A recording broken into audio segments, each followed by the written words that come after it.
We were making our way through the Făgăraș mountain range, which is the highest section of the Southern Carpathians. It's an area with many stories to tell and big plans for the future. We were loving Romania's rugged and untamed nature. It holds some of the world's last virgin forests, which have remained untouched for thousands of years. It's also home to Europe's largest concentration of bears, wolves, and lynxes, with over 6,000 bears roaming wild. We're a family of 4 going around the world on a 5-year overlanding journey.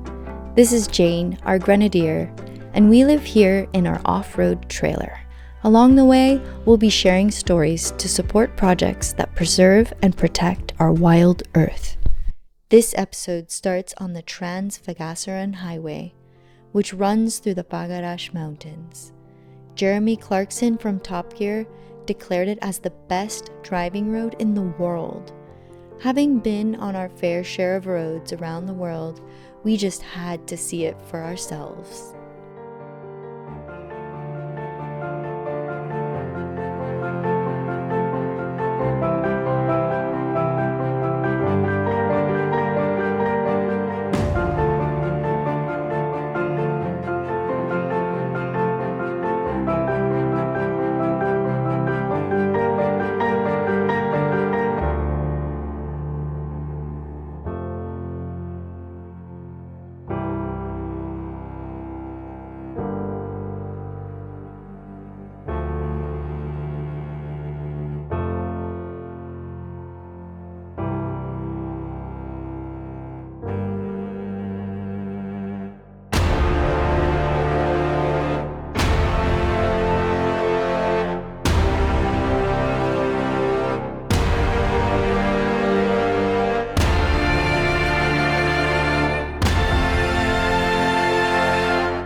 It is not 9 degrees in the sun anymore, is it? It's lovely. No, sun's out. Loving it. It was time to head back into the wilderness. So the main reason we came to Romania in the first place was due to all the research that we did before we even set off. This particular rewilding project in Romania was the jewel in the crown for Europe as far as we were concerned, and all we had to go off, as we mentioned in our last video, was GPS coordinates. We were heading into a very remote area, and the plan was to get as close as possible to see for ourselves what was being done. What we found when we were driving around this particular area of Romania is that most of the roads aren't on Google, and so we do have other apps that we use, but those weren't entirely accurate either. And the other thing is, even if the road is on the map, it doesn't mean that you can actually drive it or that you should drive it. So we definitely leaned on local knowledge and spoke to some of the locals to see what they said and what they recommended in trying to get as close as possible to the project. In the morning, we began down the recommended track, and it wasn't long before we came across our first obstacle. Daddy? Yeah? Can you get by that big logging truck? I might be able to go up here on the right. We don't want to get stuck though. It's very wet. There's water going down it. A huge logging truck had blocked the way. Many of these tracks were created for illegal and unsustainable logging, which continues to be a problem today. We had no idea how long it'd take to move or whether we'd even be able to turn around if we couldn't continue on. You ready? Yeah. We're going to park up in Wow. Good job he's not a double one. Yeah. We'll just drive up the hill.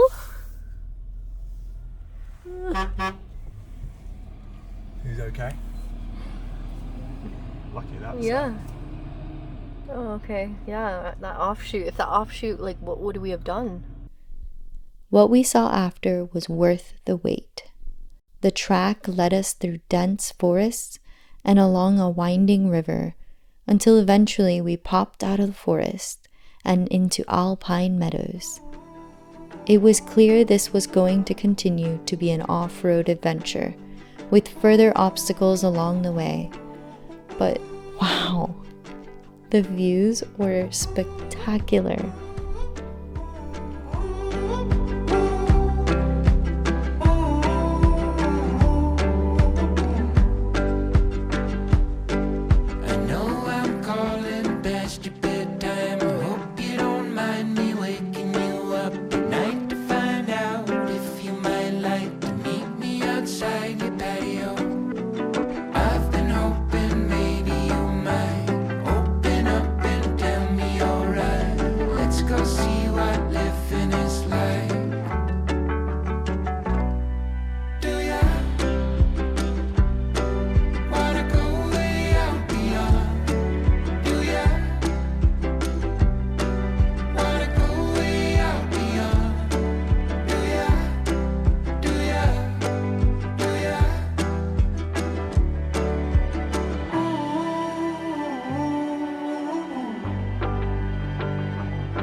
As we drove further along the ridge, scars of the past began to show, and seeing it with your own eyes, it really hits home.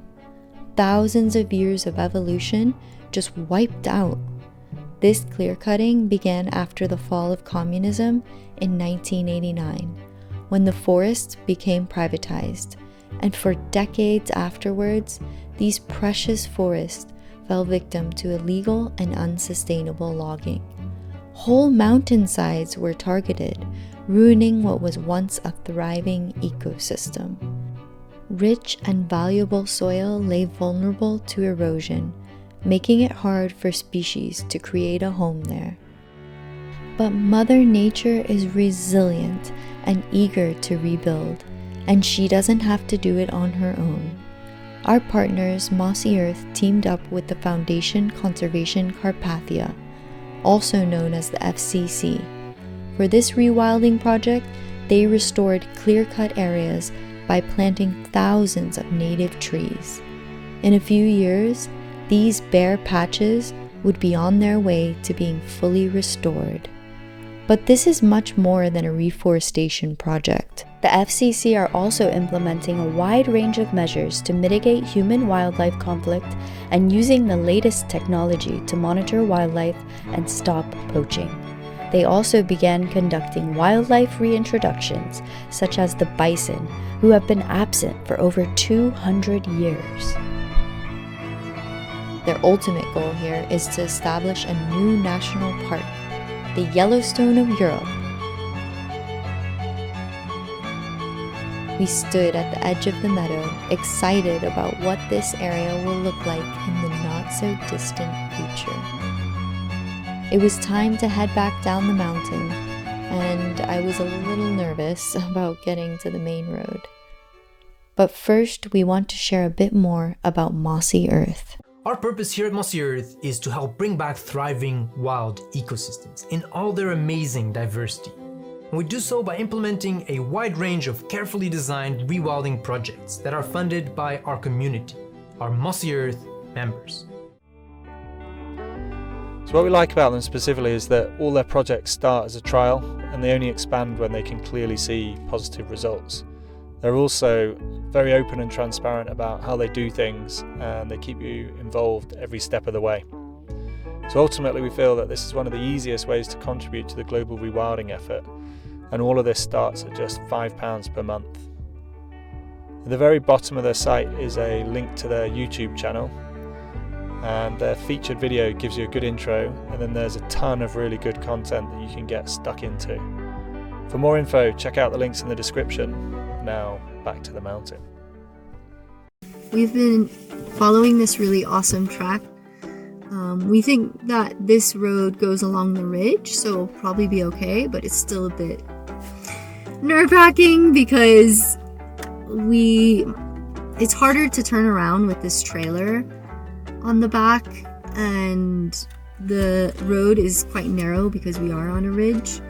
So we decided that in our guts we feel like it's gonna be okay, but I guess we'll see once we get to the end of this road, which should lead back to a main road.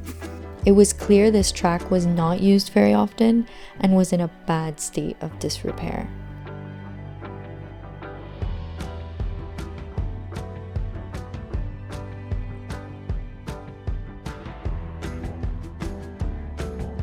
Eventually, we made it to Nucșoara, a village on the edge of the Făgăraș mountains. We had more stories to uncover. As we spent more time in these mountains, we heard about a project that the mayor of Nucșoara had started, and in the morning, we'd head to his office. After visiting the mayor's office in the morning, we were told he had agreed to meet with us if we came back in a few hours. This is his story. Special thanks to Emmy for offering to translate. He grew up here and born here. Noastră ați crescut aici și v-ați născut aici. And over the last 12 years, has seen a lot of change. What kind of change? Închipuiți-vă, Nucșoara nu avea iluminat public. Just to you imagine, the village Nucșoara don't have the illuminate stradal. Lights and power. Yes. Nimic infrastructură, nimic. Nothing is infrastructură. The mayor in the 12 years done a lot of work. Yes.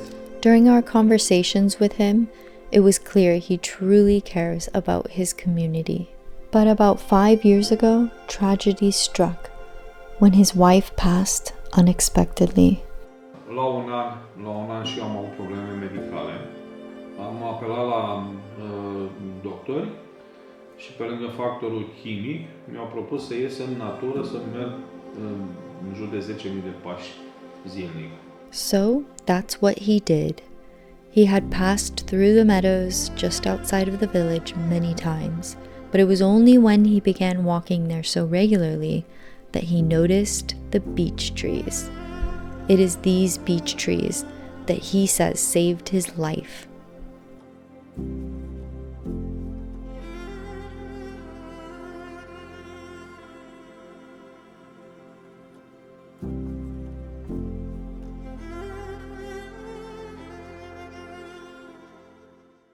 The mayor shared his experience with Christoph, a founder of the FCC, and a project was born.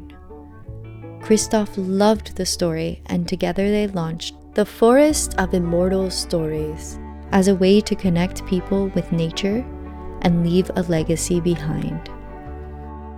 After speaking with the mayor, he invited us out to see the beech trees with him. We were so excited.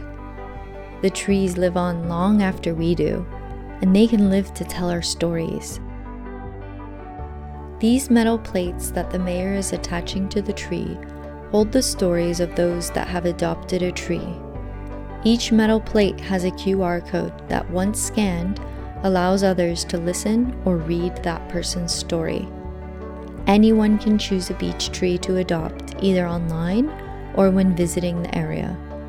The mayor spent 6 months personally photographing and GPS tagging all 2,544 trees. The adoption funds are used to not only protect the trees, but to develop tourist facilities like paths and observation areas so others can enjoy the trees for generations to come. On our walk through the beech trees, the mayor told us about Elisabeta Rizea, who lived in the village during the communist rule. She would provide messages, money, and food to the members of the resistance movement so they could survive in the wilderness. It was around these very beech trees that they would hide when the communists came to the village. This tree's roots have broken through the rock in order to survive. It has become a place of prayer for the locals and a symbol of strength. We bid farewell to the mayor and continued walking around the trees looking for one to adopt. We chose tree number 100. It's great for us to think this is the first of many, and we actually had a sister project here, which is a bit of a bonus with the mayor. You sneaking up on us? Yeah, it was definitely a run and gun and very interesting. But we learned a lot from this first story. Yeah, so the kids thing definitely adds a layer of complexity. But I think what makes it a little bit easier for us is our priorities are really clear. We decided from day one that the kids' well-being is going to be number one, and everything else is going to sit behind that. And you know, there's a side to it that's nice having the kids around, and it's good. It's really interesting, and it actually feels right that they're here because they're ultimately the next generation that's going to inherit the planet.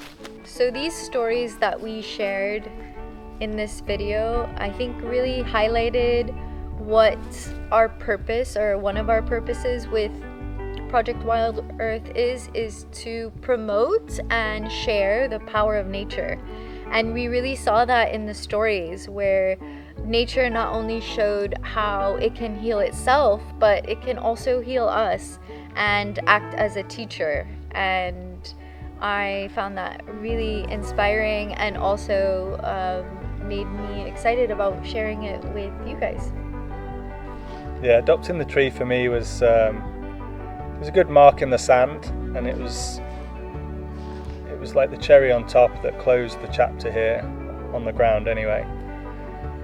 And it was ultimately about supporting not just one individual, but the people here collectively that are all working together, and their dreams, you know, because whenever you're going towards these dreams, it's hard, you know, there's continuous obstacles, and this is what we plan to do all over the world, support in however we can, wherever we can, mainly by storytelling, but sometimes it will be introducing certain connections, providing ideas, or sometimes it will just be committing time to projects and people that we believe in.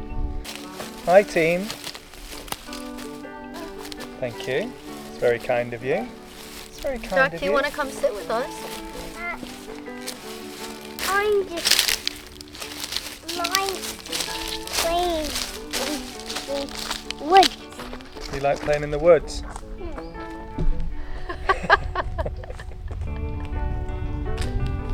Special thanks to Mossy Earth for providing additional footage to feature their projects.